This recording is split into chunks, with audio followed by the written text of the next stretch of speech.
Hello and welcome to Japan Lyric Room. It's great to be back. In this show, we love to savor the lyrics of Japanese songs, and we really try to deliver the meaning that's hidden in the phrases, along with the unique cultural background of Japan, and hopefully make it all easy to understand. And today we're looking at a powerhouse of a song. It's The Queen of Kabukicho by the one and only Ringo Sheena. The Queen of Kabukicho. This song, it just paints such an intense picture of the place, but also of the artist's own consciousness of, I guess, being a queen. Absolutely. And our mission today is to explore the journey of the song's protagonist. We're going to do that by looking at 7 key lyric fragments that really tell her story. A story of self-determination against the pretty intense backdrop of Kabukicho. Exactly. Okay, so to really get this, we have to start with where the song even came from. And the inspiration is, well, it's pretty surprising. Ringo Sheena had just moved to Tokyo from Fukuoka at the time. That's right. And she wasn't living some glamorous life. She was working at a record store in Ueno, so a world away from Kabukicho. Right. And the whole idea for this song came from a single moment. A talent scout for the nightlife industry approached her out of the blue. And what did he say? He just looked at her and said, "You could be a queen." Wow. Just like that. That one phrase planted the seed for this entire epic narrative. It did. And what's even more remarkable is how quickly she apparently wrote it. The story goes it took her about 30 minutes. 30 minutes? That's almost unbelievable. It speaks volumes, though, doesn't it? It feels like the song wasn't carefully planned out. It feels more like a raw, immediate download of emotion and imagery. Unfiltered, which I guess perfectly mirrors the place it's describing. Precisely. Which brings us to Kabukicho itself. Yeah, for anyone listening who might not know, we should be clear, this is not some quaint little entertainment area. Oh, not at all. Kabukicho is Japan's largest, most infamous entertainment district. You can think of it as an arena where all these huge forces just collide. You're talking about desire, money, sex. Dreams, violence. It's a stage where the scenery is constantly flipping between day and night, what's real and what's for show. It really tests a person's true nature. And right in the middle of this high-stakes world, we meet our protagonist. She's just 15 years old. And her mother was the former queen of Kabukicho. But one day, her mother just disappears. So the daughter steps into this world, but it's not because she admires it, is it? It's more out of necessity. That's the key. This isn't a story of revenge or, wanting to follow in her mom's footsteps. It's a story of accepting reality and having this cold, hard resolve. So when she finally declares, "I, the daughter, am the queen," it's not a cry of victory. No, it's a statement of fact, of an unavoidable destiny she's now accepting. Okay, that distinction is so important. It's about staking your claim when the world leaves you no other choice. Let's get into the lyrics. The first phrase really sets this mood of transition. It starts with this incredibly powerful image of separation. The line goes, "Whenever I hear the cry of cicadas, Kudukuri Beach comes to mind. Letting go of my wrinkled grandmother's hand, I enter the entertainment district alone." There is so much packed into that one line.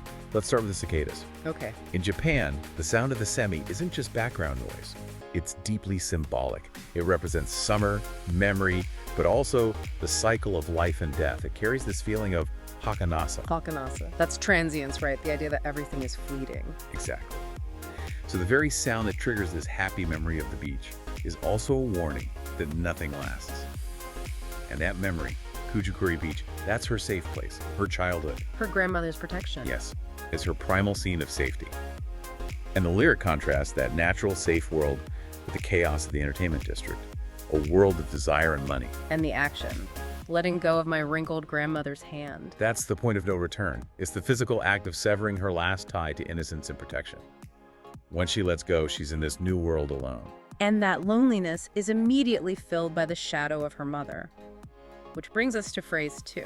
A very simple but heavy line. My mother was the queen here, and I'm her living image. The key word here is the Japanese ikiutsushi.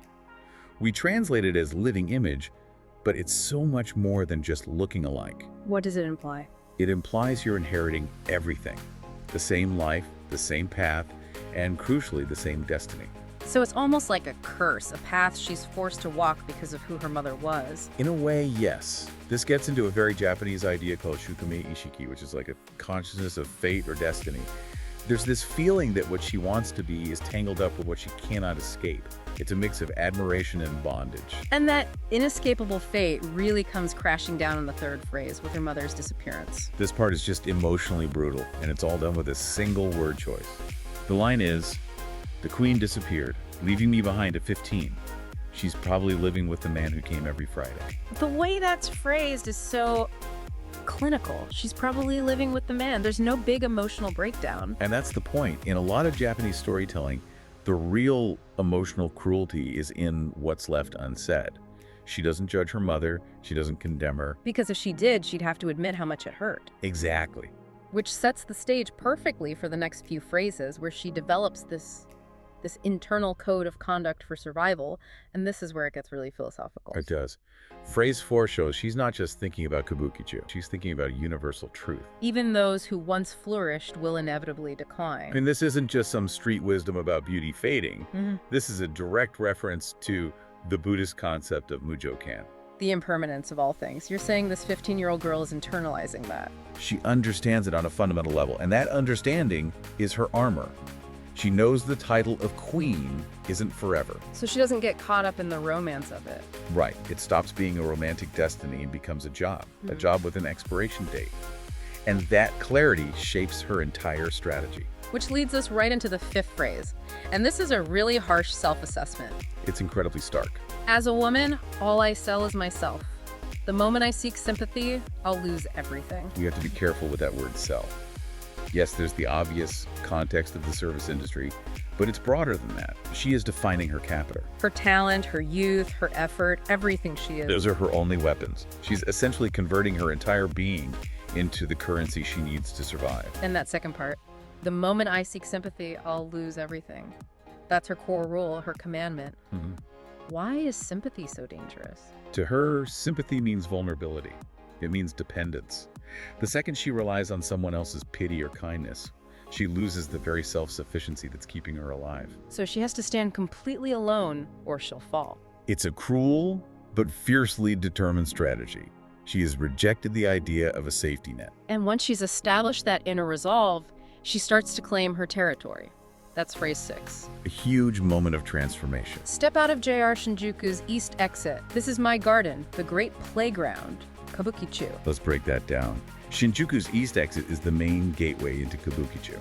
It's where the chaos begins. And she calls the district the Great Playground. It's such an evocative phrase, a massive space where all these human dramas and desires are played out like high-stakes games. But the real key is the next part. My garden. That changes everything, doesn't it? It's the ultimate act of taking ownership. Before, it was her mother's domain. Then it was a terrifying place she was forced into.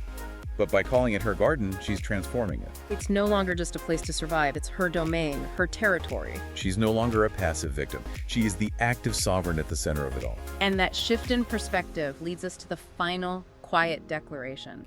The very last phrase we're looking at. And the tone here is everything. Starting tonight, in this town, I, the daughter, am the queen. See? There's no celebration, no fanfare. It's not a triumphant shout. It's just a quiet, firm statement, a decision. Exactly.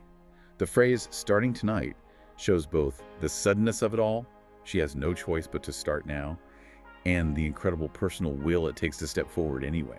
It's the birth announcement of her new identity. An identity forged in an unforgiving urban landscape. So if we look back at the whole journey, it's clear this isn't a story about a heroine being saved. Not at all.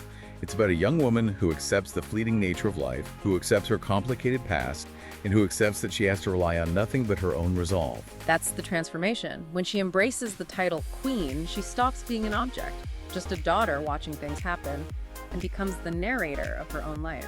And it's a brutally honest shift, one that's captured so powerfully through the nuances of the Japanese language, letting Ringo Sheena express both fate and fierce self-determination in the very same breath. The song is really a masterclass in using language to show someone standing firm in the middle of chaos.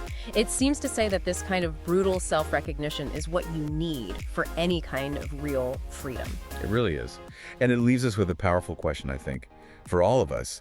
What specific, maybe painful truths about yourself or your circumstances have you had to accept in order to really move forward and stand firm in your own life? That calm, brutal self-recognition. That's the real power of the song. Thank you so much for tuning in today. We really appreciate you exploring these lyrics with us. It's been a pleasure. We're always picking up various Japanese songs and updating detailed explanations on our website. So if you want to savor these lyrics even more deeply, please do check out the link in the description. And if you enjoyed our conversation, we'd be so grateful if you'd subscribe or follow the channel.